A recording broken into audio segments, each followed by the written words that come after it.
Welcome, welcome, welcome to the Super Tea Podcast Show. You know what time it is. It is Soulful Sundays. And I am getting my other.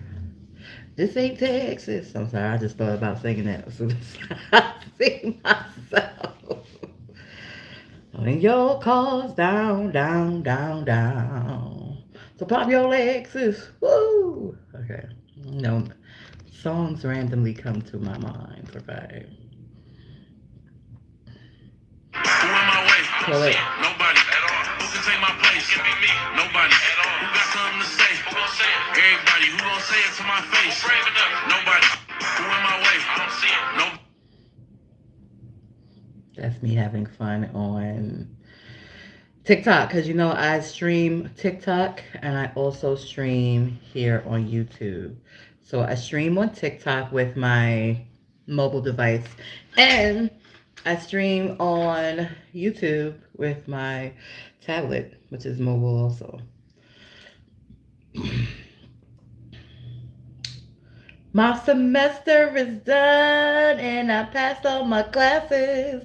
My semester is done and I passed all my classes.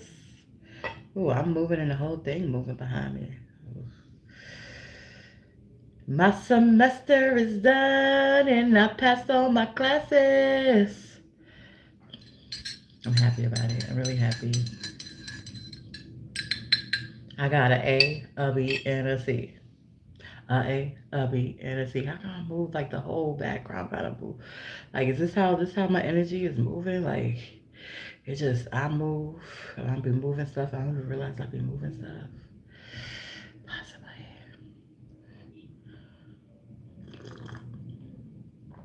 Oh, that is some good Joe right there. Mm-hmm. Woo!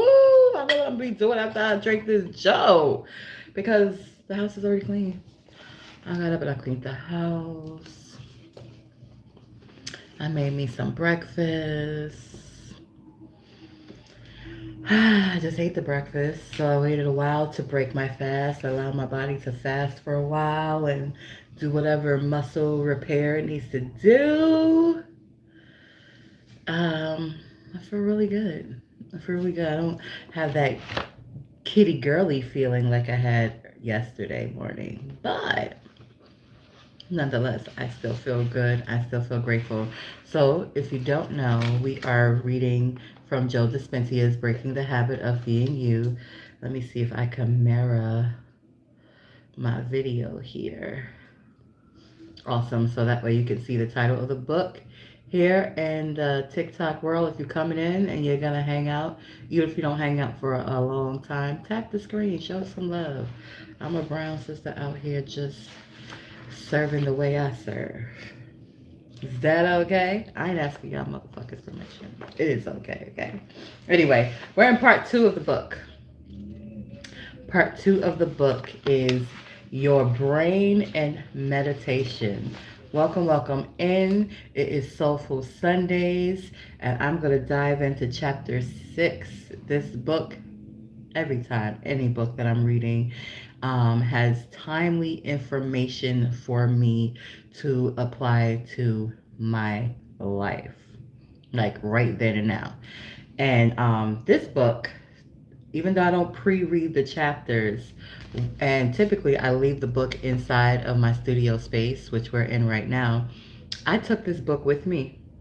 I took it out of my studio space because I wanted to go back in and dive into last chapter on my own, off of the camera.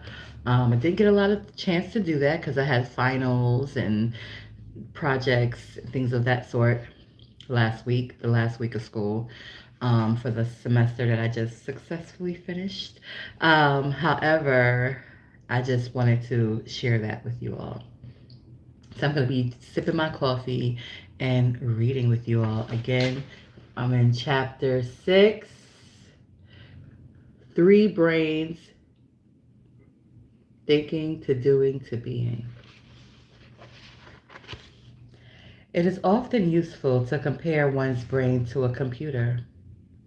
And it's true that yours already has all the hardware you'll need to change yourself and your life.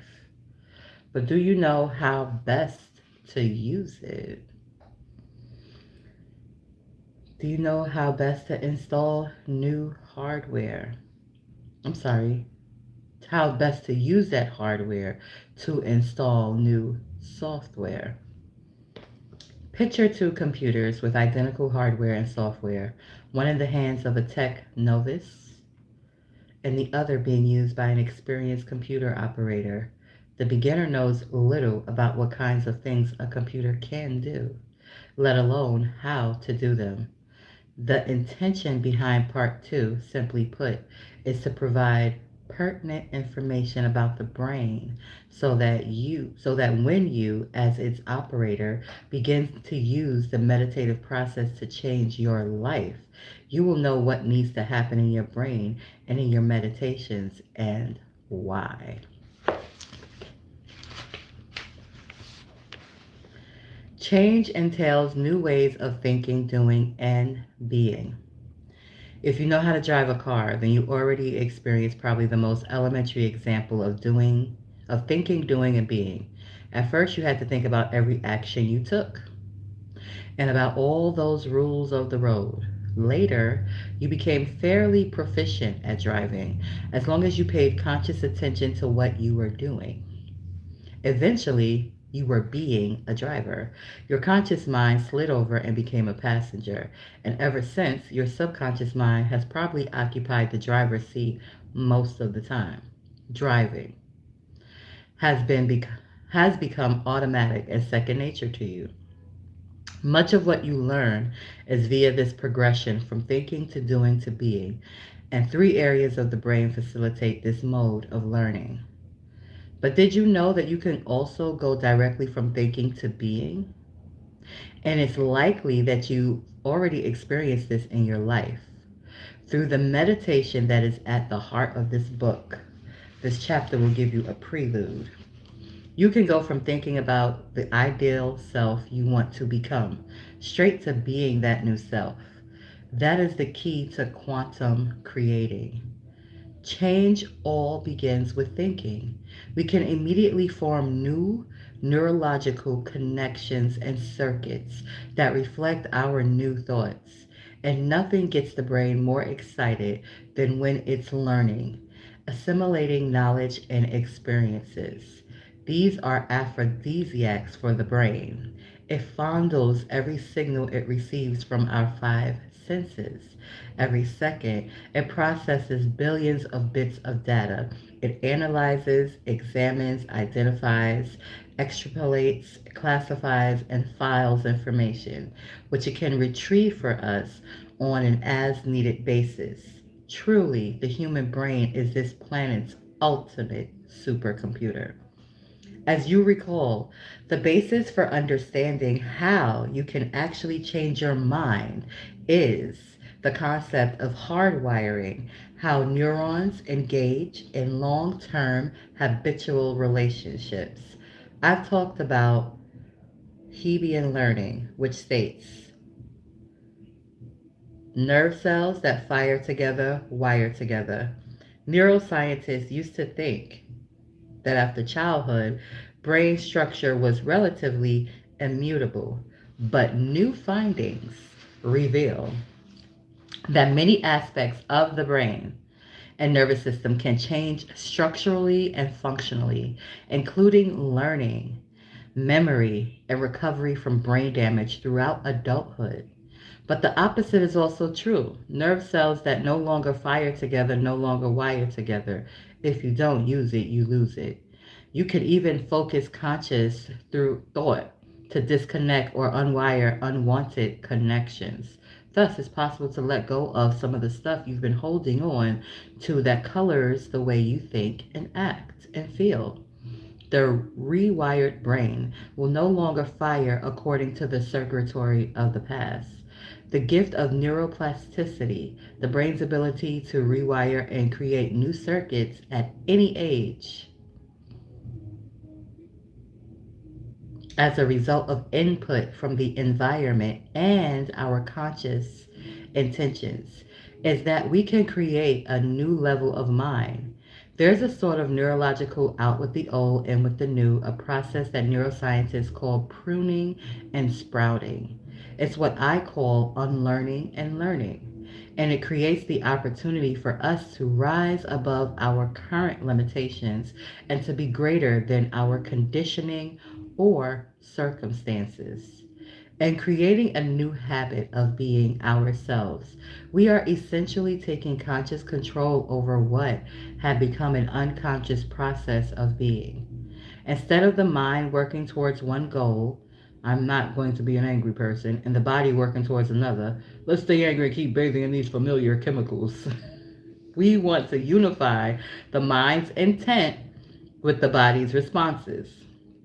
To do this, we must create a new way of thinking, doing, and being. Given that to change our lives, we first have to change our thoughts and feelings, then do something, change our actions or behaviors to have a new experience, which in turn produces a new feeling. And then we must memorize that feeling until we move into a state of being where mind and body are one. At least we've got a few things going for us. Along with the brain being neuroplastic, we could say that we have more than one brain to work with. In effect, we have three of them. For our purposes, this chapter will limit its focus to those functions of the three brains that relate specifically to breaking the habit of being ourselves. On a personal note, I find that studying what the brain and the other components of the nervous system do for us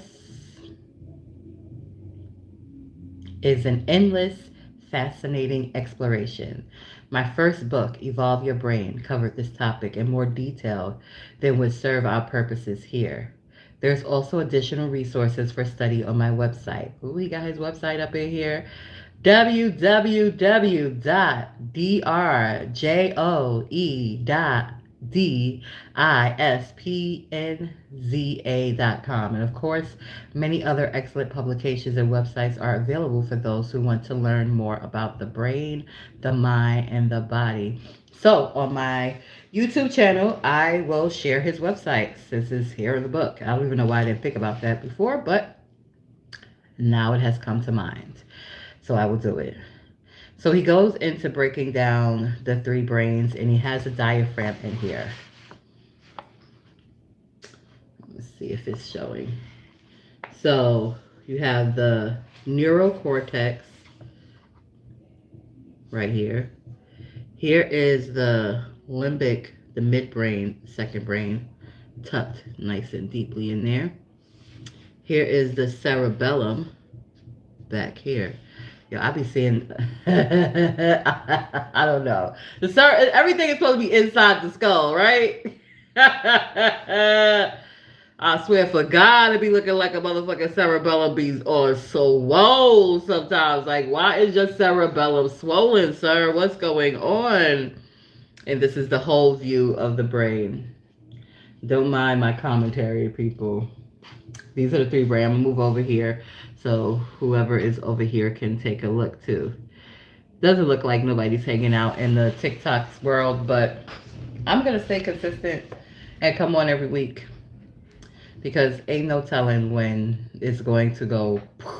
And those who are interested in neuroplasticity and the mind and the brain and how to make positive changes in their life effectively, they'll come when they're ready. I'm going to keep on going.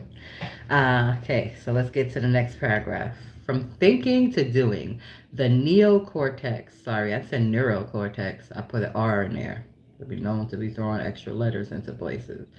The neocortex.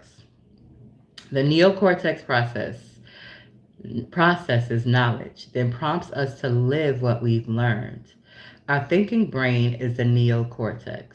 Oh, there is an R in there. The brain's walnut-like outer covering. Humanity's newest, more advanced neurological hardware. The neocortex is the seat of the conscious mind, our identity, and other higher brain functions.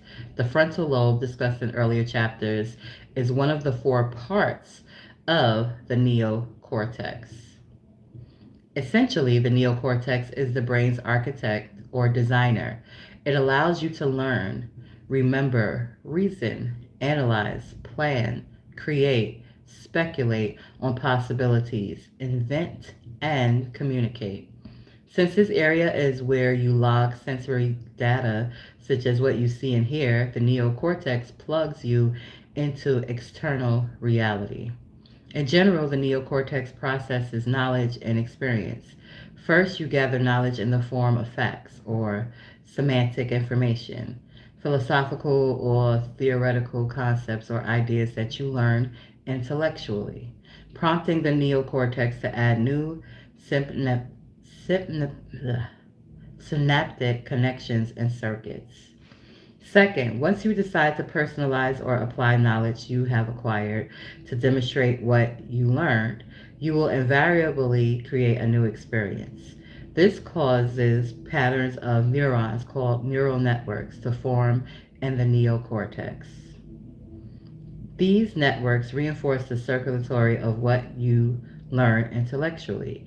If the neocortex has a motto, it might be knowledge is for the mind. Simply put, knowledge is the precursor to experience. Your neocortex is responsible for processing ideas that you have not yet experienced, which exists as a potential for you to embrace at some future time. As you entertain new thoughts, you begin to think about modifying your behavior so that you can do something differently when the opportunity presents itself. In order to have a new outcome, as you then alter your routine actions of typical behaviors, something different from the norm should happen, which will produce a new event for you to experience.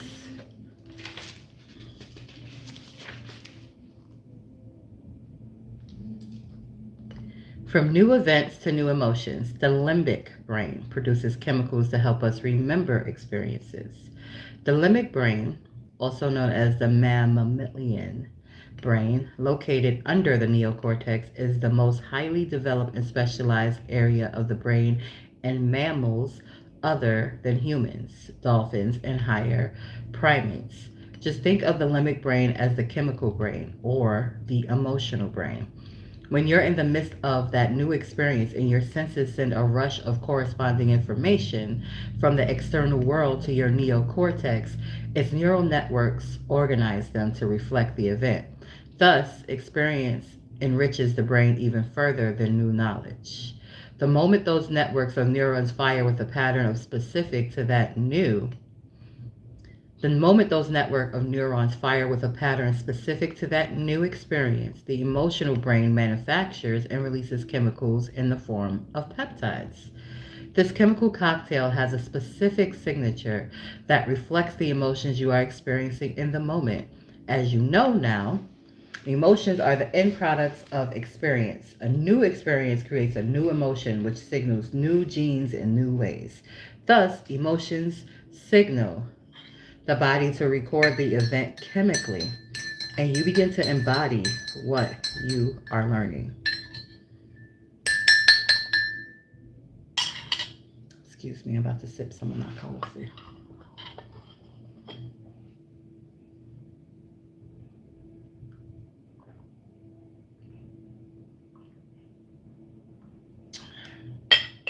Ooh, that's good strong Joe right there.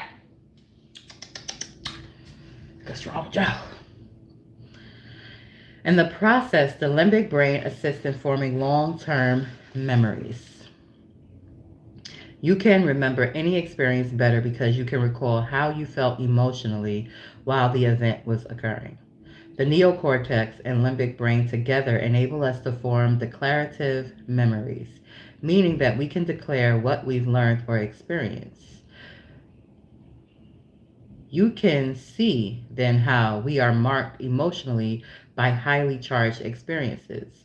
All people who have been married can tell you where they were and what they were doing when they or their beloved proposed.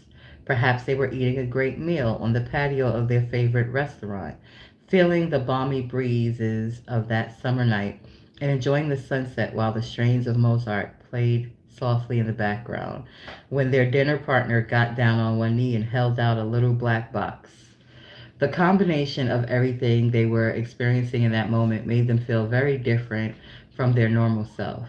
The typical internal chemical balance that their identity self had memorized got knocked out of order by what they saw, heard, and felt. In a sense, they woke up from the familiar routine environmental stimuli that typically bombarded the brain and caused us to think and feel in predictable ways. Novel events surprise us to the point that we become more aware in the present moment. If the limbic brain has a motto, it might be experience is for the body. If knowledge is for the mind and experience is for the body, then when you apply knowledge and create a new experience, you teach the body that the mind has what the mind has intellectually learned. Knowledge without experience is merely philosophy. Experience without knowledge is ignorance. There's a progression that has to take place. You have to take knowledge and live it, embrace it emotionally. If you're still with me, as I've been discussing how to change your life, you've learned about gaining knowledge and then taking action to have a new experience, which produces a new feeling. Next, you have to memorize that feeling and move what you learned from the conscious mind to the subconscious mind. You've already got the hardware to do that in the third brain area we'll discuss. From thinking and doing to being, the cerebellum stores habitual thoughts, attitudes, and behaviors. Do you remember my talking about the common experience when we can't consciously remember a phone number, ATM pin, or a lock combination, but we've practiced it so often that the body knows better than the brain, and our fingers automatically get the job done? This may seem like a small thing, but when the body knows equal to or better than the conscious mind, then you can repeat an experience at will without much conscious effort. Then you have memorized the action, behavior, attitude, or emotional reaction until it has become a skill or a habit. When you reach this level of ability, you have moved into a state of being. In the process, you've activated the third brain area that plays a major role in changing your life, the cerebellum, seat of the subconscious, the most active part of the brain. The cerebellum is located at the back of the skull. Think of it as the brain's microprocessor and memory center. Every neuron in the cerebellum has the potential to connect with at least 200,000 and up to a million other cells to process balance, coordination, awareness of the spatial relations of the body parts, and executions of controlled movements. The cerebellum stores certain types of simple actions and skills, along with hardwired attitudes, emotional reactions, repeated actions, habits, conditioned behaviors, and unconscious reflexes and skills that we have mastered and memorized. Processing amazing memory storage. It easily downloads various forms of learning information into programmed states of mind and body. When you are in a state of being, you begin to memorize a new neurochemical self. That's when the cerebellum takes over, making the new state an implicit part of your subconscious programming. Scientific studies in habit formation include an additional part of the brain called the basal ganglia, which works along with programming. For our intent and purposes, we'll simply note it here. The cerebellum is the site of non-declarative memories, meaning that you've done or practiced something so many times that it becomes second nature and you don't have to think about it. It becomes so automatic that it's hard to declare or describe how you do it. When that happens, you will arrive at a point when happiness or whatever attitude, behavior, skill, or trait you've been focusing on and rehearsing mentally or physically will become an innately memorized program of the new self. Let's use a true-to-life example to take a practical look on how these three brains take us from thinking to doing to being. First, we'll see how through conscious mental rehearsal, the thinking brain neocortex uses knowledge to activate new circuits in new ways to make a new mind. Then our thought creates an experience, and via the emotional limbic brain, that produces a new emotion. Our thinking and feeling brains condition the body to a new mind. Finally, if we reach the point where mind and body are working as one, the cerebellum enables us to memorize a new neurochemical self, and our new state of being is now an innate program in our subconscious. A real life example of the three brains in action. As a practical look into these ideas, suppose that you recently read a few, hey doodle, you'll come tap with me, girl, I'm over here tapping it myself. As a practical look into these ideas, suppose that you recently read a few thought provoking books about compassion, including one written by the Dalai Lama. Thank you. A biography of Mother Teresa, and an account of the word of Saint Francis of Assisi. This knowledge allowed you to think outside the box. Reading this material would have forged new synaptic connections in your thinking brain. Essentially, you learn about the philosophy of compassion through other people's experiences, not yours. Moreover, you've sustained those neural connections by reviewing what you've learned on a daily basis. You're so enthusiastic that you are solving all. Oh, Suki, thank you. You're so enthusiastic that you are solving all of your friends' problems by offering advice and holding court. You have become the great philosopher.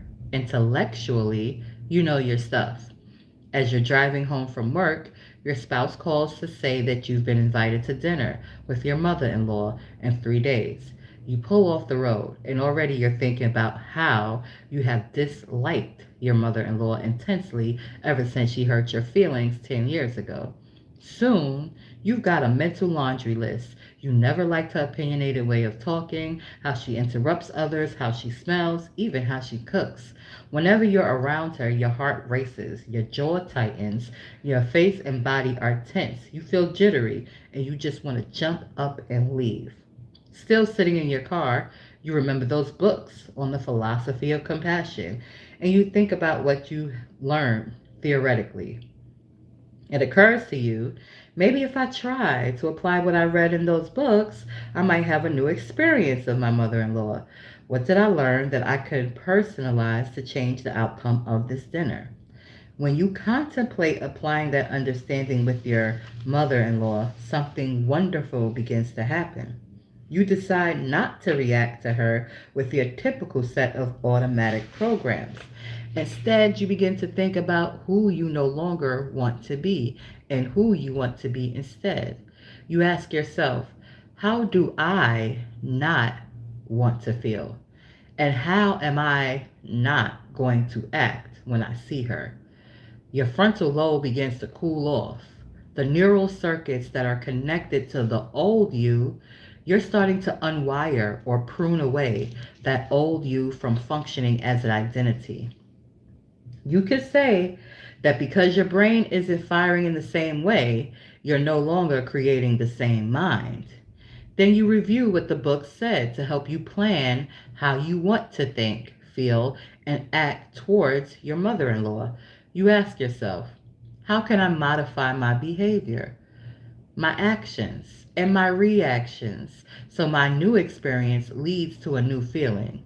So you picture yourself greeting and hugging her, asking her questions about things you know she's interested in, and complimenting her on her new hairdo or glasses. Over the next few days, as you mentally rehearse your new ideal of self, you continue to install more neurological hardware so you'll have the proper circuits in place. In effect, a new software program when you actually meet with your mother-in-law.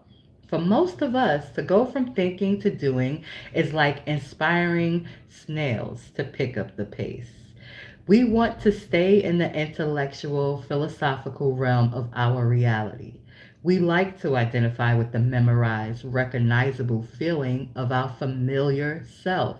Instead, by surrendering old thought patterns, interrupting habitual emotional reactions, and foregoing knee-jerk behaviors, then planning and rehearsing new ways of being, you're putting yourself into the equation of that knowledge you learned. and beginning to create a new mind. You are reminding yourself who you want to be. But there's another step that we must address here. What happened as you begin to observe your old personality self related to the familiar thoughts, habitual behaviors, and memorized emotions that you previously connected with your mother in law? In a way, you were going into the operating system of the subconscious mind, where those programs exist, and you were the observer of those programs. When you can become aware of or notice who you are being, you are becoming conscious of your unconscious self. As you begin to psychologically project yourself into a potential situation ahead of the actual experience, the impending dinner, you begin to rewire your neural circuitry to look as though the event, being compassionate towards your mother in law, has already taken place.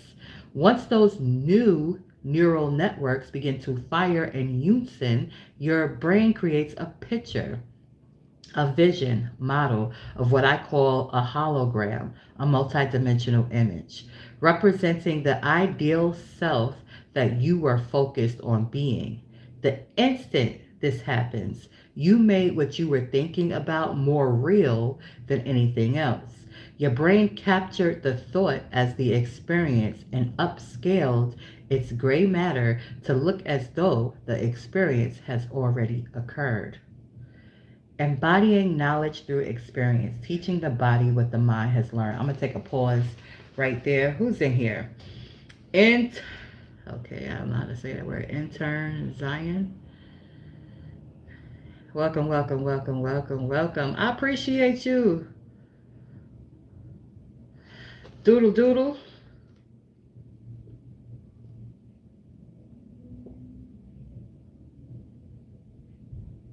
Thank you. She's level 4. Get it, Doodle. I think Doodle has stepped out. Are you still in here, Doodle? Hey. So, basically, in essence, in layman terms, what's being said here is that the way the brain is structured, he has went into depth talking about the 3 parts of the brain, right? You have your neocortex, you have neocortex, what's the second part? Limbic, neocortex, limbic, and cerebellum. Those are the 3 parts of your brain, right? That's the hardware.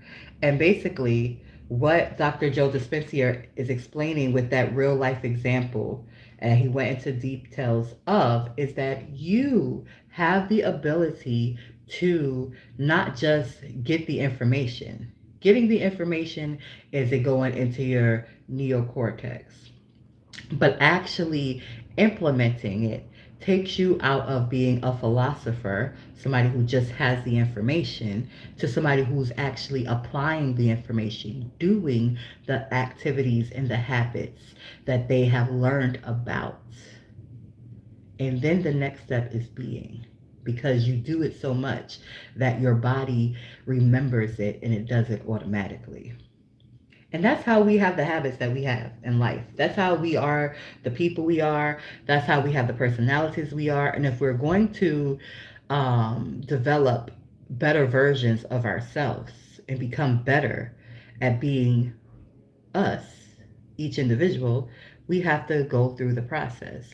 And that's where the book is leading to. Is leading to describing how meditating can be a tool that you use in achieving that process.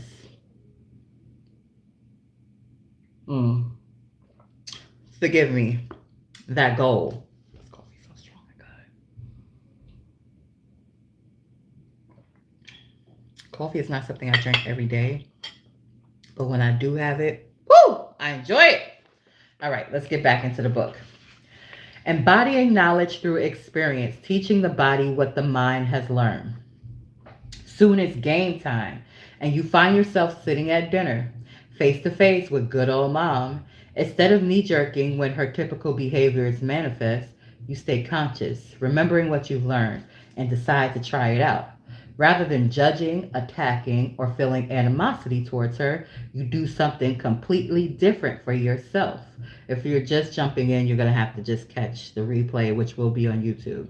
Because he's going into a real life experience about somebody who feels anxious when they're around their mother in law, after they have read these books by Dalai Lama, Mother Teresa on compassion, and now they're actually applying what they have learned, but they had to practice and rehearse in their mind before they actually interacted with her. So now he's in the scenario of the person interacting with her. So I'm going back into the book. Rather than judging, attacking, or feeling animosity towards her, you do something completely different for you. Like the books encourage, you stay in the present moment. Open your heart and really listen to what she's saying. You no longer hold her to her past.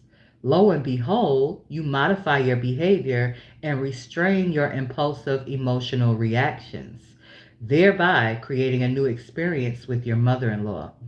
That activates the limbic brain to cook up a new blend of chemicals, which generates a new emotion. And all of a sudden, you truly start to feel compassion for her. You see her for who she is. You even see aspects of yourself in her. Your muscles relax, you feel your heart opening, and you breathe deeply and freely. You had such a good feeling that day that it lingers.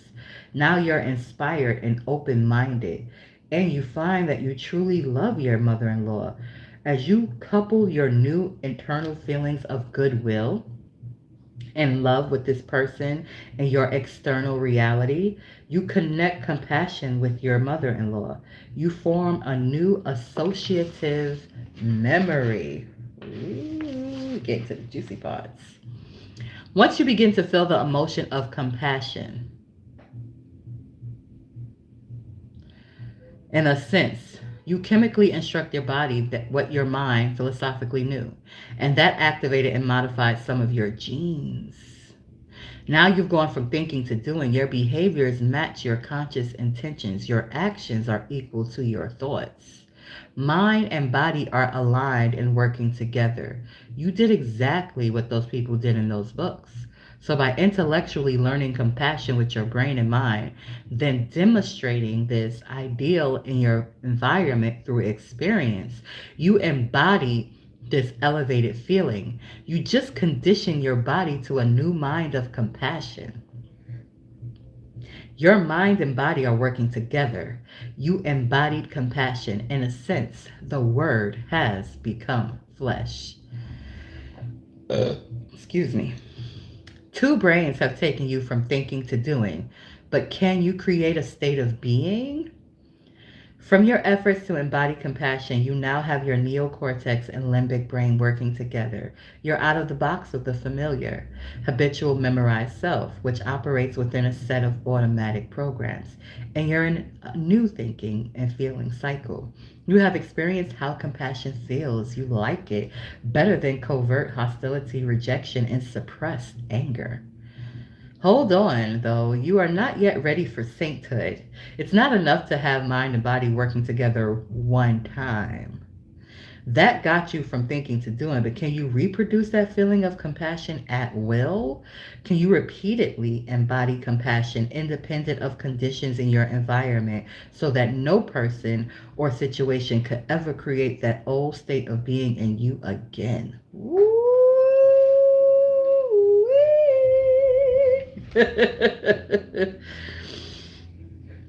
If not, you haven't mastered compassion.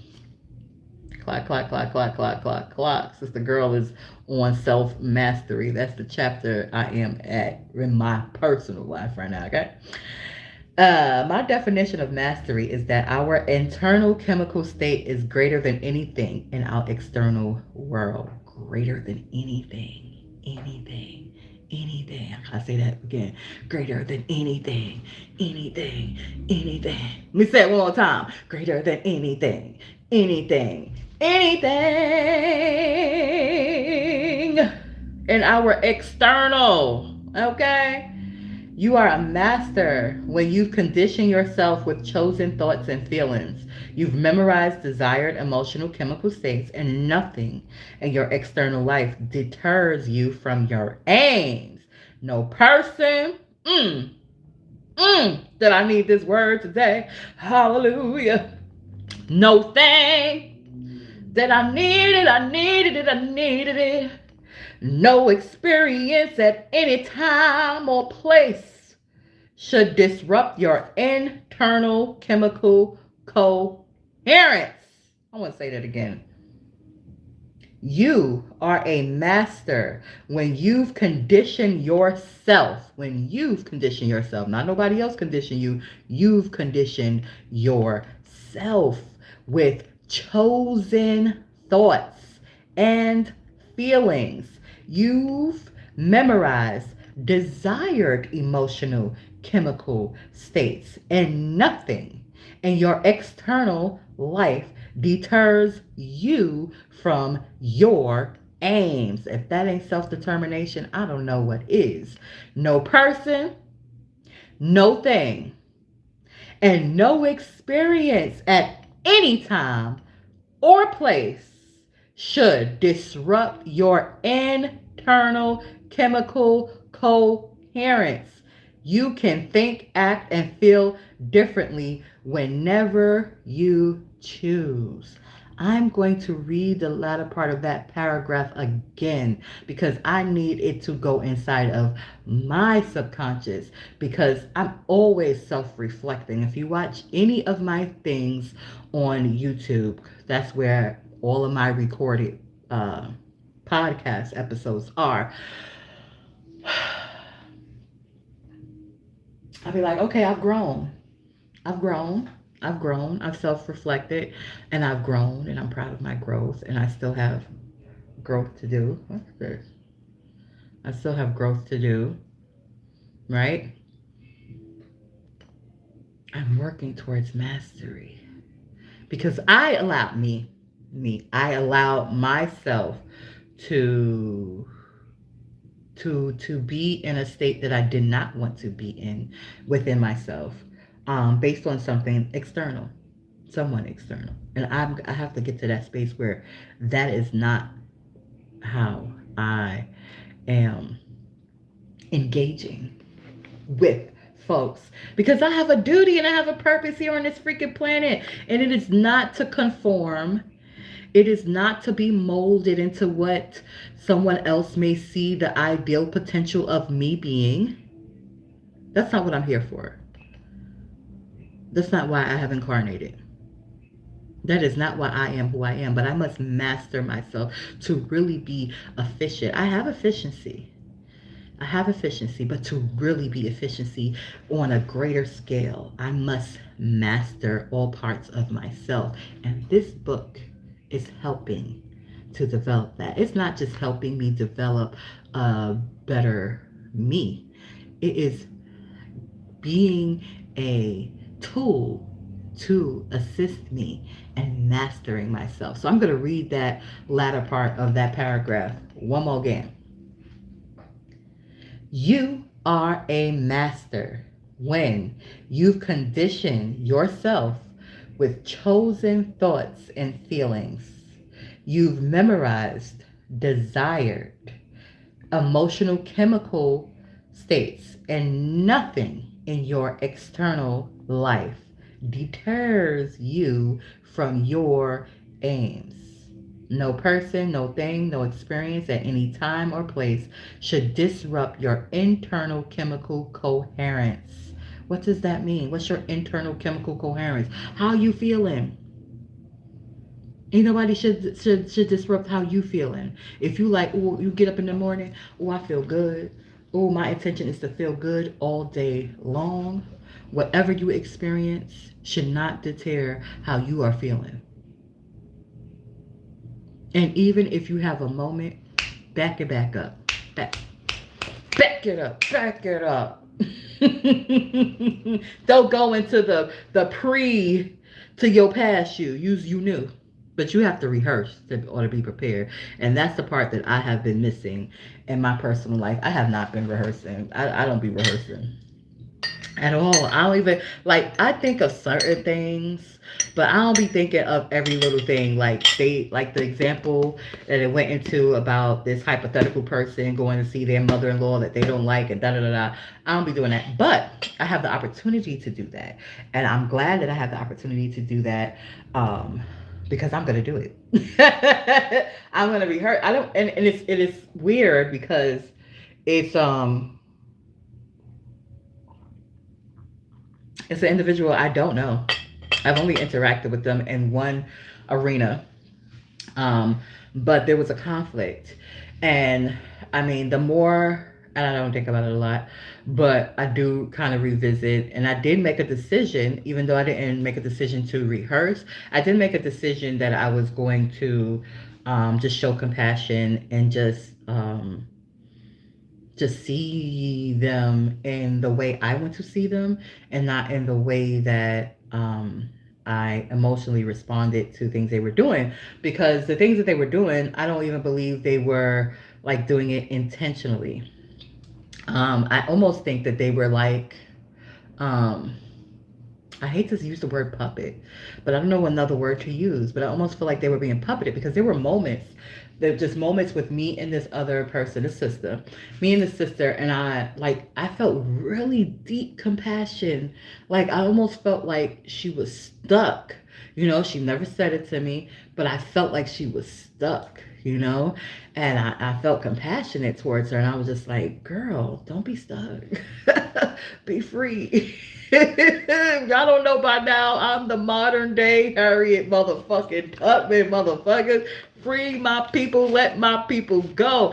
I don't want to see no none of. I don't want to see no human yoked, okay, like in a, and I'm not talking about evenly yoked when you with your sacred partner and y'all both have aligned and y'all fit together like a wonderful puzzle piece. I ain't talking about that type of yoke, okay. I'm talking about like yoke by neck, physically, emotionally, mentally, economically. I don't want to see it. I don't want to see it. I don't want to see it. It needs to not exist anymore, okay? And I see we're getting loose. We're coming up with creative ways of how we can be free. We can be free emotionally. We can be free mentally. We can be free economically. I see us, and I'm proud of us of doing it. Do y'all dances, do your little fancy dances, because let me tell you, okay, I might just got a two-step and some fancy shoulder movements right about now. But baby, when these legs could kick up, when they could kick up, I'm gonna be doing some other fancy steps. I just want y'all to know. I just want y'all to know. I like line dances now. I just got this hat on for fashion. Doodle has come back. I like to move it, okay? So y'all that are moving and who have monetized your channels and the social media platforms and you bringing in some coins through your movements and your consistencies, hats off to you, okay? Keep on keeping on. Again, if you didn't know before, Oz is the modern day Harriet Tubman, okay? Let my motherfucking people go. Let them go. Let them go. So, yeah, I'm gonna utilize what I'm learning in this book. This is not a Mother Teresa book. This is not a Dalai Lama book. However, this is a book that is showing me how I can apply the things that I already have, because I already have a whole bunch of knowledge, but how I can apply it in situations where I may have had interactions that have stirred up old feelings, old chemical reactions in myself, and really take the opportunity to master myself so that I can interact with these people without having those type of old things, and really look and really be present in the moment and really just see what exactly is happening at that moment instead of what my perception of what is happening could be or how I would do it. Because my friend made a very good valid point to me. I'm different. I'm misunderstood by folks because it may take some time to actually ponder, because I don't look that much different on the outside, you know what I'm saying? I look the same. I got little extensions in, a little color in, I talk a little with a little bit of slang here and there, you know what I'm saying? I don't look different. but the vibes is different. Like my vibration is different. I'm different. I'm unique. And I had this feeling yesterday that was really, really cut to my soul because I felt like, first of all, I'm grateful. I'm grateful to be who I am. But sometimes I feel the purity of me is like not for this world because people don't recognize it or they don't receive it or they don't know how to receive it. And I'm just like, am I early? Am I too early? And then, of course, after I get out of my emotional state, God is like, no, heifer, you right there. You need to be there. They need to see that. They need to experience it because if you, through all the crap that I have experienced in the past, can achieve where I am right now and it's still working. I'm a work in progress. I'm going to say, oh, I have mastered myself. Nope. First of all, when I have mastered myself, I won't have to say it. You'll see it. But I'm working towards that, right? And as I'm working towards, if I can work towards it, in light of all of the experiences that I've had that were designed to program me to be mad and be like,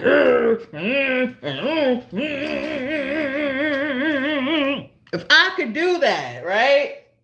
Then anybody can. Anybody can. Anybody can. If the girl that was abandoned, if the baby girl that was abandoned could do it, any motherfucking body can. Abandoned and grew up, got married to a motherfucking abuser. If I could do it, you could do it. If I could do it, you could do it. So I'm doing it. So if you want to do it, do it. If you don't want to do it, it's okay. I would love you anyway. You know what I'm saying? But if I could do it, you could do it. So I'm going to get back into the book. Where were we at? Two brains have taken you from thinking to doing, but can you create a state of being? From your efforts to embody compassion, you now have your neocortex and limbic brain working together. You're out of the box of the familiar, habitual, memorized self, which operates within a set of automatic programs. And you're in a new thinking and feeling cycle. You have experienced how compassion feels, and you like it better than covert hostility, rejection, and suppressed anger. Hold on though. You are not yet ready for sainthood. Oh, I read all of this already, but I'm going to read it again. It's not enough to have mind and body working together one time. That got you from thinking to doing, but can you reproduce that feeling of compassion at will? Can you repeatedly embody compassion independent of conditions in your environment? That means if somebody is showing their whole ass, can you still be the motherfucking compassion to them? Can you be compassionate towards them? Can you? Can you do it? You can if you want to. You can if you practice. You absolutely can if you master your motherfucking self, which takes time and patience. If not, you haven't mastered compassion. My definition of mastery is that our internal chemical state is greater than anything in our external world. You are a master when you've conditioned yourself, not when somebody has given you the title of master. I just got to say it. Not when somebody has given you the title. Okay? You have actually applied mastery and are applying mastery in your life. You are a master when you've conditioned yourself with chosen thoughts and feelings. You have memorized desired emotional chemical states, and nothing in your external life deters you from your aims. No person, no thing, no experience at any time or place should disrupt your internal chemical coherence. You can think, act, and feel differently whenever you choose. If you can master suffering, you can just as easily master joy. You probably know someone who has mastered suffering, right? So you call her and ask, how are you? So. Listen, I'm going to go out with some friends to a new art gallery and then eat at this restaurant, which has really healthy desserts. Afterwards, we're going to go listen to some live music. Would you like to come with us? No, I don't feel like it. But if she said what she actually meant, she'd say, I've memorized this emotional state, and nothing in my environment, no person, experience, or condition, no thing is going to move me from my internal chemical state of suffering. It feels better to be in pain than to go and be happy. I'm enjoying my addiction from now, and all these things you want to do might distract me from my emotional dependency. But guess what? We can just as easily master an internal chemical state, such as joy or compassion. In the preceding example with your mother in law, if you practice your thoughts and behaviors and feelings enough times, being compassionate would become rather natural. You would evolve from just thinking about it to doing about it to being it. Being means that it's easy, it's natural, it's second nature, it's routine and unconscious. Compassion and love would be as automatic and familiar to you as those self limiting emotions you just changed about yourself. OMG. Epiphany, epiphany, epiphany. I like the fact that they said practice because I utilize that today for myself. Again, just personal self reflection, looking at a situation. I'll talk to you about it later, Doodle. Looking at a situation and was like, okay, what have I been doing? I have been practicing communicating better and just communicating, period. Because at a point in time, because my communication was so suppressed, and so like responded to in these different ways that I didn't like, I was suppressing. I was suppressing. I was suppressing. I was suppressing. I was suppressing. And now I'm just like, I'm not suppressing anymore. I'm expressing. I'm expressing. I'm expressing. I'm expressing. And yes, I spoke with my therapist and she gets it. Like she gets it. However, she gently lets me know, that's for people who really give a fuck about you. That is not just for every fucking body because they don't give a fuck about how you feel. Now, how you feel is valid. Now, I get it because shit, what the fuck? I allowed it. You know, I have such an interesting relationship with her. She like, it's interesting. It's interesting. But we could talk. Like, I could just go in there and be me. And she is just there and she gets it. And I'm just, because I was hesitant at first. I was just like, so this happened and this is how I responded. And she was like, what happened? Wait, back it up. Who, what, how? And her responses were like my responses before I could tell her all of my responses, you know. I just was telling her what I did, you know. And she was, and when she basically like just said, listen, yeah, no, you're not tripping, but you don't need to tell those people all of that. They don't need to know. They don't need to know. They don't give a shit about how the fuck you feel, obviously. So stop telling these motherfuckers how you feel. However, I'm practicing still. And why I'm practicing is because eventually I will be communicating with folks who do give a crap about how the fuck I feel. And I want to know how to just communicate effectively where I am taking accountability for my actions. I am just expressing how I feel and I'm being open on how I feel and I'm expressing how I feel about another person's actions. Now, it doesn't mean that the person I'm communicating with is going to give two shits about what the fuck I just said. Two shits about how the fuck I feel. Or that they're going to take accountability. But that ain't my motherfucking responsibility. My responsibility to myself is to practice how to communicate effectively. So after I have communicated the way I have felt, after I have taken accountability to my part and whatever the situation is, then I let it the fuck go. And then I self-reflect on it. And I listen to myself. If I can, or I reread. Most of the time I'm writing.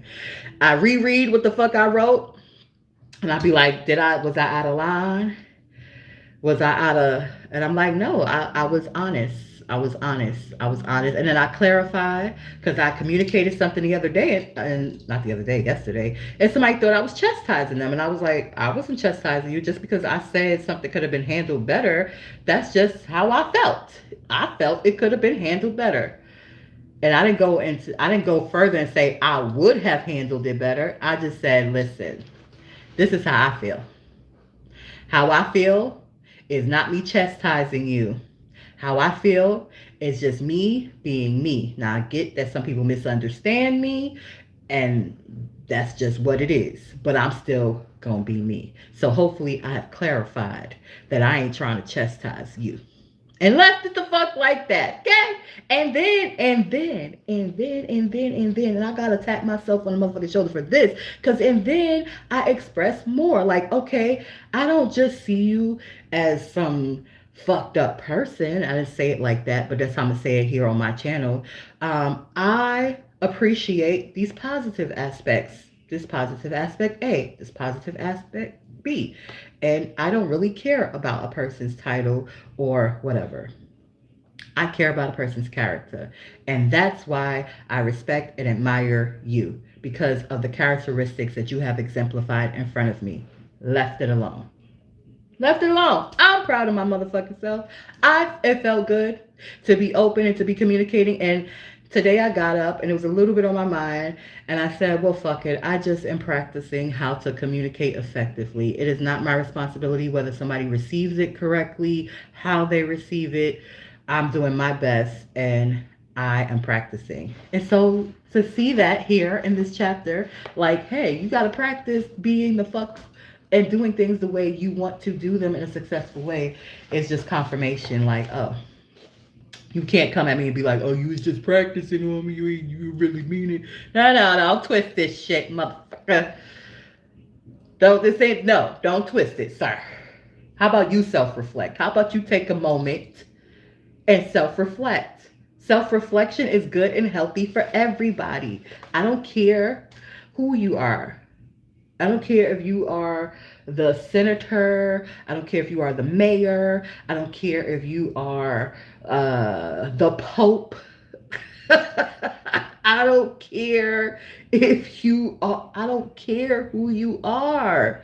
It is beneficial for everybody. I feel the more responsibilities you have, the more titles you have, the more you should be self-reflecting, motherfuckers.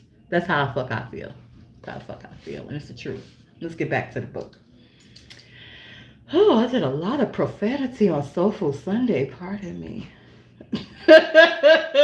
So now you need to replicate this experience of thinking, feeling, and acting out of compassion. If you do, you will break the addiction to your past emotional state and neurochemically condition your body and mind to memorize the internal chemical state called compassion better than your conscious mind. Ultimately, if you repeatedly recreate the experience of compassion at will, practicing it independent of any circumstance in your life, your body would become the mind of compassion. You would memorize compassion so well that nothing from your outside world could move you from this state of being. Now, all three brains are working together. You are biologically, neurochemically, and genetically in a state of compassion. When compassion becomes unconditionally ordinary and familiar for you, you have progressed from knowledge to experience to wisdom. And then there's some more diagrams in here. You're going to have to get the book because it's a little tricky for me to show you the diagrams here on my telephone and on my tablet.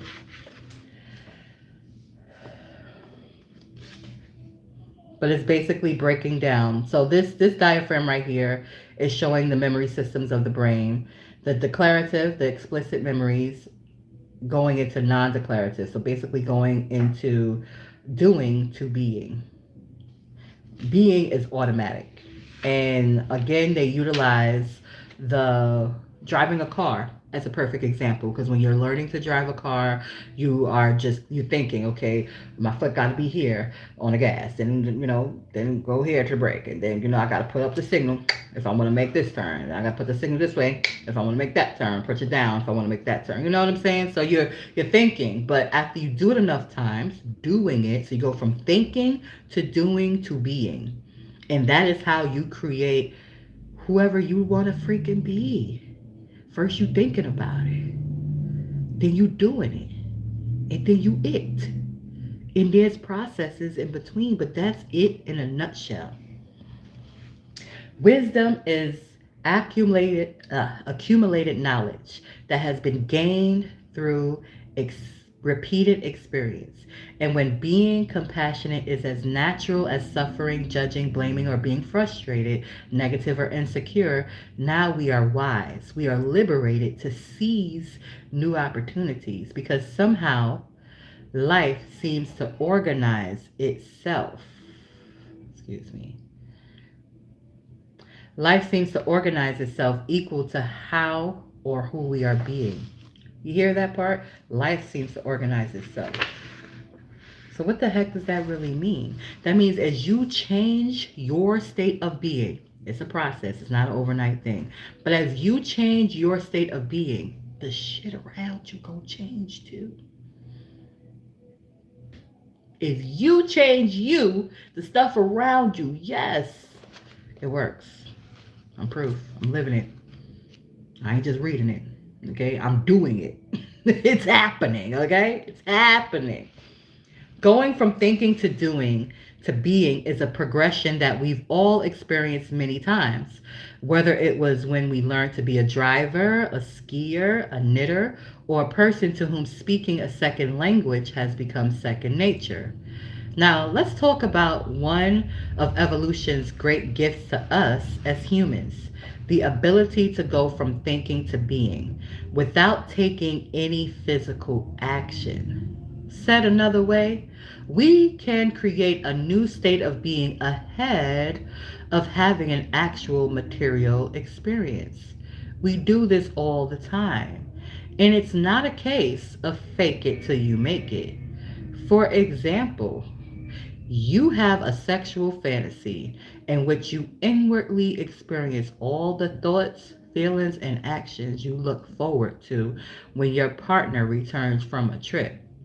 You're so present with your internal experience that your body is chemically altered in response as if that future event is already upon you in that exact moment. You have moved into a new state of being. Similarly, when you're mentally rehearsing the speech you're going to give, reminding yourself how you're going to handle the confrontation you need to have with your coworker, or imagining what you want to eat when you're really hungry but stuck in traffic.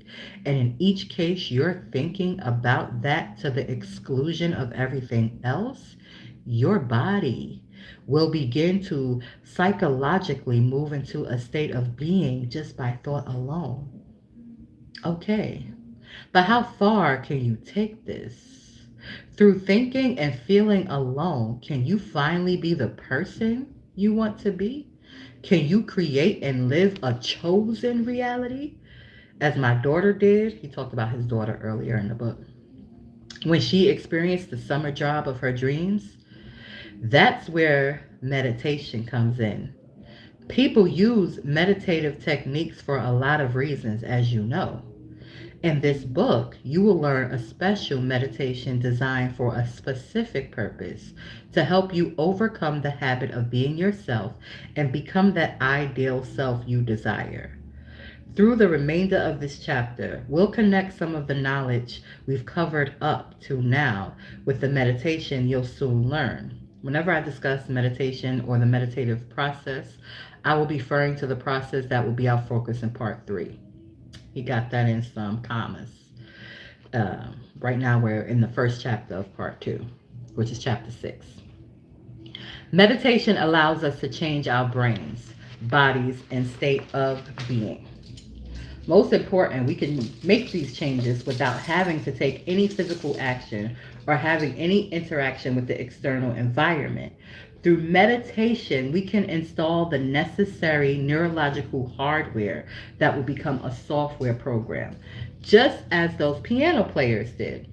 We can also influence the body like the finger exercisers who made changes through mental rehearsal. Those research subjects use mental rehearsal alone.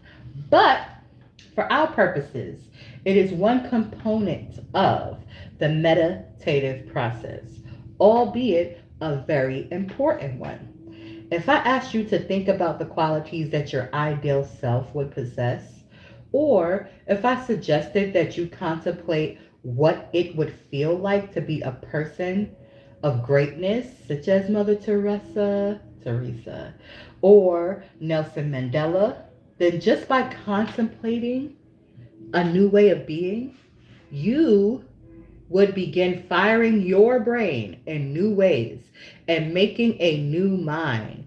That's mental rehearsal in action. I'm now asking you to reflect on what it would feel like to be happy. What would it feel like to be content? What would it feel like to be satisfied and at peace? What would you envision for yourself if you were to create a new ideal of you? Essentially, the meditative process allows you to answer these questions by bringing together all of the information learned and wired synaptically into your brain about what it means to be happy, content, satisfied, and at peace. In meditation, you take that knowledge and then place yourself in the equation. Instead of merely asking what it would mean to be happy, you put yourself in the position of practicing and thus living in a state of happiness. After all, you know what happiness looks and feels like. You've had past experiences with it yourself. You've seen other people's version of it. Now you get to pick and choose from that knowledge and experience to create a new ideal of yourself. I've talked about how, through the frontal lobe, you activate new circuits in new ways to create a new mind. Once you experience that new mind, your brain creates a kind of holographic image that gives you a model to follow in creating your future reality. Because you have installed new neural circuits ahead of any real experience, you don't have to carry out a non-violent revolution as Gandhi did. You don't have to lead your people and be burned at the stake as Joan of Arc was. You simply have to use your knowledge and experience of those qualities of courage and conviction to produce an emotional effect within you. The result will be a state of mind. By repeatedly producing that state of mind, it will become familiar to you. You will be wiring new circuits. The more often you produce that state of mind, the more those thoughts will become the experience. Once that thought experience transformation takes place, the end product of that experience will be a feeling, an emotion. When this occurs, your body, as the unconscious mind, does not know the difference between an event that takes place in physical reality and the emotions you created by thought alone. As someone who is conditioning the body to a new mind, you'll find that your thinking brain and the emotional brain are now working in concert. Remember that thoughts are for the brain and feelings are for the body. When you are both thinking and feeling in a specific way as a part of the meditative process, you are different from when you started out. The newly installed circuits, the neurological and chemical changes that have been produced by those thoughts and emotions have altered you in such a way that there is physical evidence in the brain and body that shows these changes. At that point, you have moved into a state of being. You're no longer just practicing happiness or gratitude or whatever you're being grateful. Wait, let's do that again. At that point, you have moved into a state of being. You're no longer just practicing happiness or gratitude or whatever. You are being grateful or happy. You can produce that state of mind and body every day. You can continually re experience an event and produce the emotional response to that experience of how you would feel if you, excuse me, were that new ideal self. If you can get up from your meditative session and be in that new state of being, altered neurologically, biologically, chemically, and genetically, you have activated those changes ahead of any experience. And you will be more prone to acting and thinking in ways equal to who you are being. You have broken the habit of being yourself. As a reminder, when you are in a new state of being, a new personality, you also create a new reality. Let me repeat that. A new state of being, you, now you being new, creates a new personality. A new personality produces a new personal reality. That's the stuff around you. How will you know whether this meditative practice have activated your three brains to produce the intended effect? Simple. You will feel different as a result of investing into the process. If you feel exactly how you did before, if the same catalyst produced the same reactions in you, then nothing has happened in the quantum field. Your same thoughts and feelings are reproducing the same electromagnetic signal in the field. You haven't changed chemically, neurologically, genetically, or any other way. But if you eventually get up after your meditative sessions and feel different from when you begin them, and if you can maintain that modified state of mind and body, because how you feel, it's how you thinking and how you feeling, then you have changed. What you've changed inside of you, the new state of being that you created, should now produce an effect, cause and effect, outside of you. You've moved beyond the cause and effect model of the universe.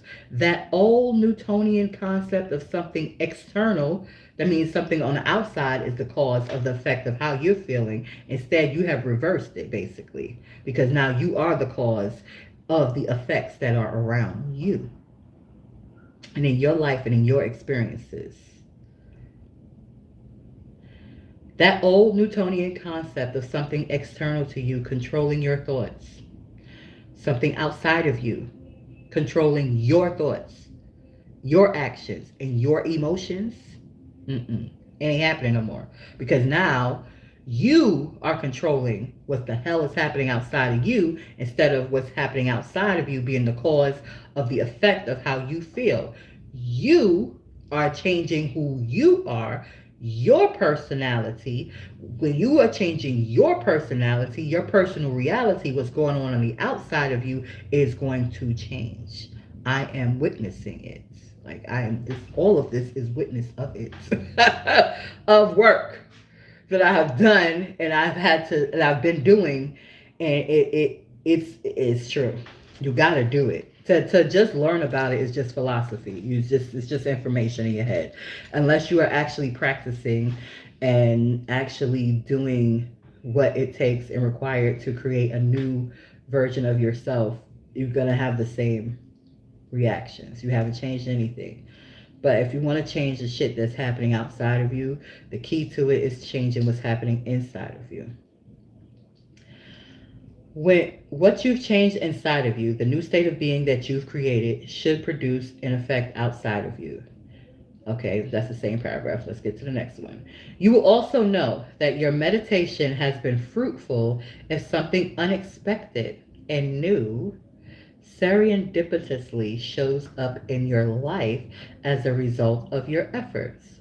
Remember, the quantum model tells us that you have created a new mind and a new state of being. You have an altered electromagnetic signature. Because you are thinking and feeling differently, you are changing reality. Together, thoughts and feelings can do this. Separately, they cannot. Let me remind you again, you cannot think one way and feel another and expect anything in your life to change. The combination of your thoughts and feelings is your state of being.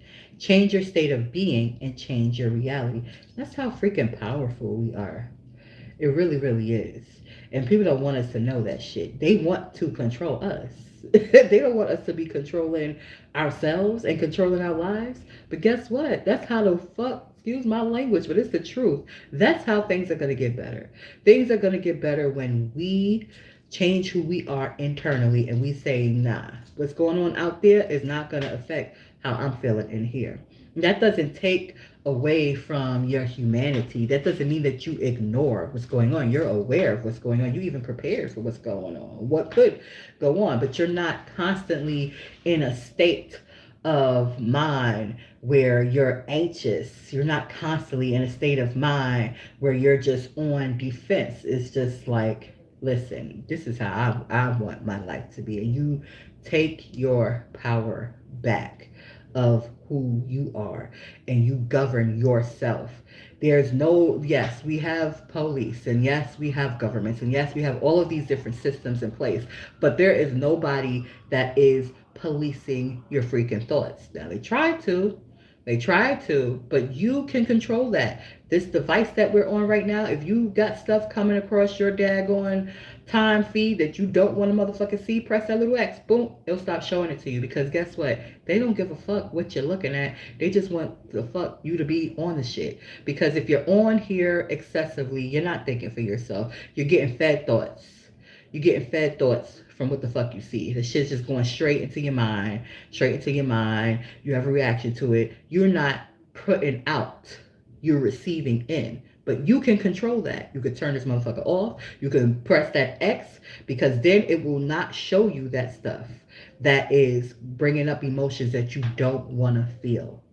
So yeah, it's that time. It's that time. It's been that time, but it's definitely that time now for us to be in our authenticity and to be in our power and to love ourselves through the process of changing. Like, the process of change should not be one where it feels so laborious, where it's just like, oh God, no, it should be like, you know what? I love me just the heck the way I am, and I want my own authority over me, and this is what I'm going to do. I'm going to change me. I'm going to change how I'm thinking. I'm going to change my personal thoughts. And those personal thoughts, I'm going to change how I feel towards certain things. I'm going to stop. I'm going to observe. I'm going to self-correct. I'm going to self-reflect. I'm going to create the me I want to be. All right, where we at? Here's where coherent signals really come into play. If you can send into the quantum field a signal coherent in thought and feeling, state of being, independent of the external world, then something different will show up in your life. When it does, you'll no doubt experience a powerful emotional response, which will inspire you to do it again. And you can use that emotion to generate an even more wonderful experience. Let me get back to Newton. We are all conditioned by the Newtonian notion that life is dominated by cause and effect. When something good happens to us, we express gratitude or joy. So we go through life waiting for someone or something outside of ourselves to regulate our feelings. Instead, I'm asking you to take control and to invert the process. Reverse. Rather than waiting for an occasion to cause you to feel a certain way, create the feeling ahead of any experience in the physical realm.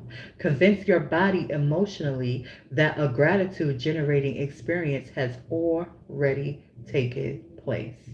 To do this, you can pick a potential in the quantum field and get in touch with how it would feel if you was experiencing it.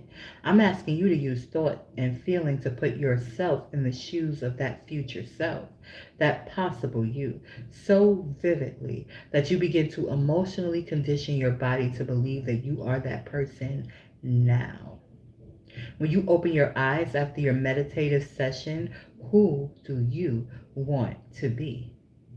What would it feel like to be this ideal self or to have this desired experience? To fully break the habit of being yourself, say goodbye to cause and effect and embrace the quantum model of reality. I say reverse it. You be the cause of the effects outside of you instead of the cause is outside of you being the effect of how you feel inside of you. I say reverse it. That's just Miss Bay's 2 cents, okay? That's just a Super Tea podcast, 2 cents. But Dr. Joe says, say goodbye to the Newtonian principle. Embrace the quantum model of reality. Choose a potential reality that you want. Choose it. Whatever it is, you make the choice. I'm choosing to be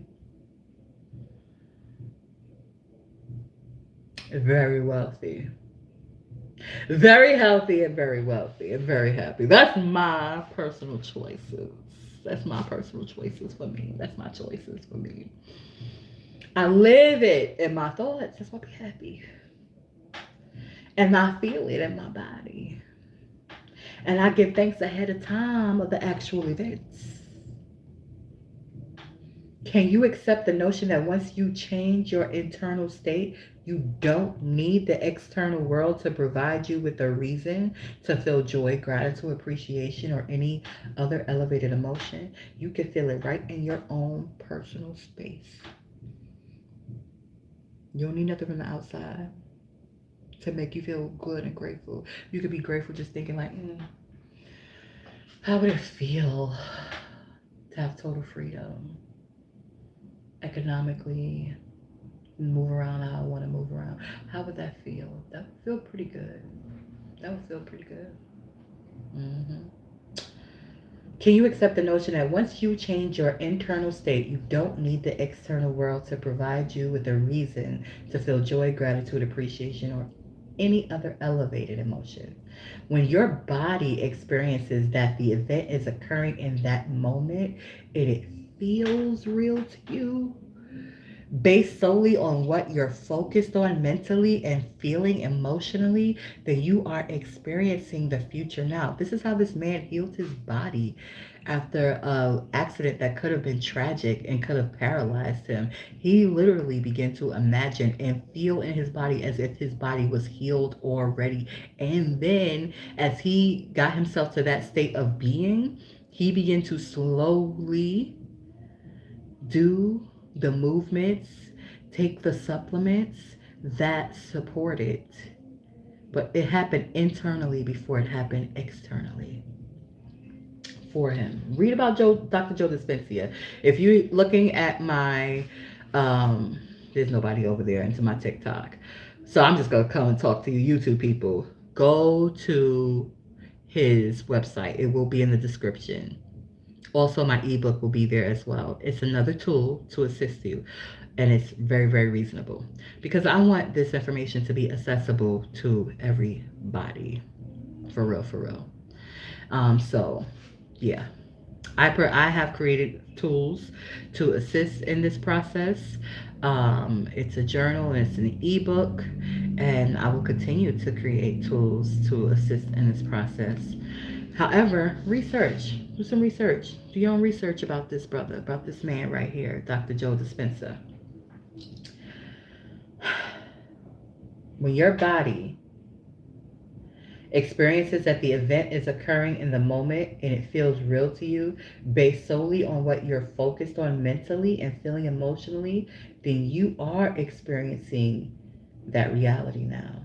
You are experiencing the reality now. The moment you are in that state of being, in that now moment and present in that experience, that's when you are connected to all possible realities that exist in the quantum field. Remember that if you are in the past or the future, based on your familiar emotions or anticipation of some effect, you don't have access to all possibilities the quantum field holds. The only way to access the quantum field is by being in the now. Keep in mind that this cannot be just an intellectual process. Thoughts and feelings must be coherent. In other words, this meditation requires that you drop down about 10 inches out of your head and move into your heart.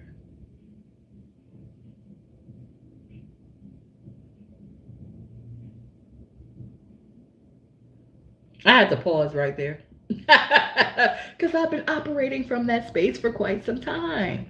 And then I'll be like, it's not a lot. It's not a lot of situations. It'd be just moments where I just be like, oh, where it's just like, get in your head, get out your heart. And I'll be like, oh, all right. Let me get back into my mind. Let me get back into my headspace. And then I get back into my headspace, and then the universe is like, no, go back into your heart. I'm like, wait a minute, my feelings got hurt. Well, that just means you need to work on yourself. Your feelings got hurt. Well, you need to master yourself more. You've grown a lot, but you need to grow some more. You need to master yourself, Miss Bay. Like, oh, okay. All right. I'm mastering myself, people. I'm mastering my freaking self. Uh,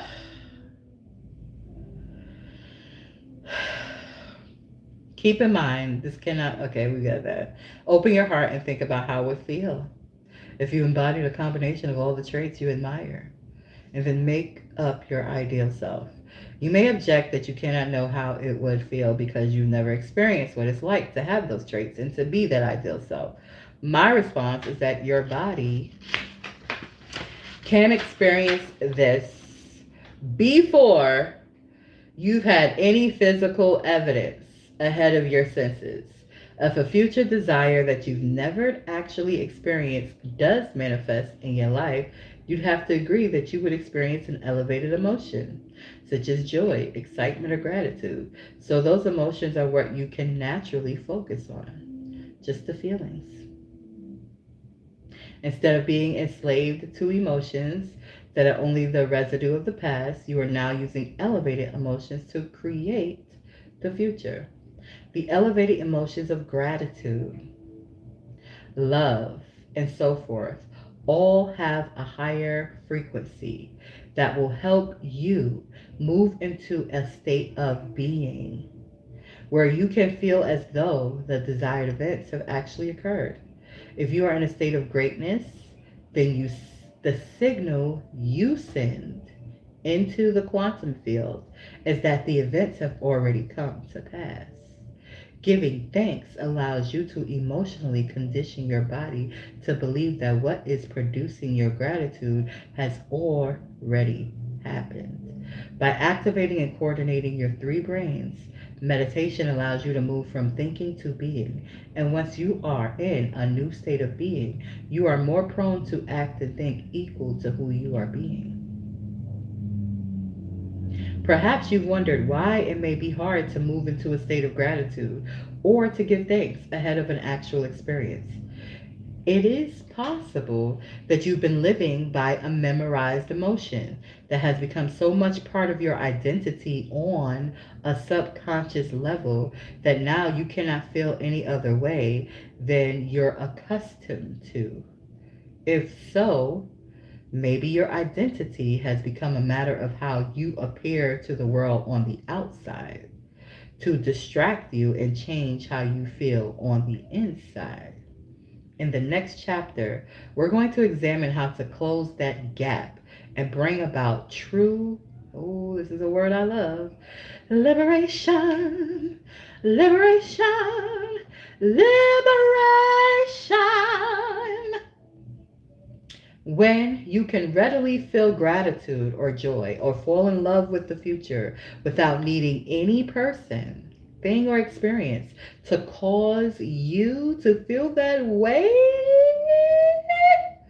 Then those elevated emotions will be available to fuel your creations. Ashe, ashe, ashe. That is the end of chapter 6, people. Thank you for tuning into Soulful Sundays. I will be back next week at 3 p.m. sharp Eastern Standard Time. We will be going into chapter 7, The Gap. This has been a joy for me to receive and to give and share with the world. Again, I will put Dr. Joe Dispenza's information in my YouTube. My YouTube is over here. I'm on both channels at the same time. Thank you for tuning in, everybody who's tuned in on TikTok. Again, I'm here every Sunday, 3 p.m. sharp. Thank you. Have a wonderful week. Happy winter solstice. Oh, can we get a winter solstice shout out? Hey, time to go within.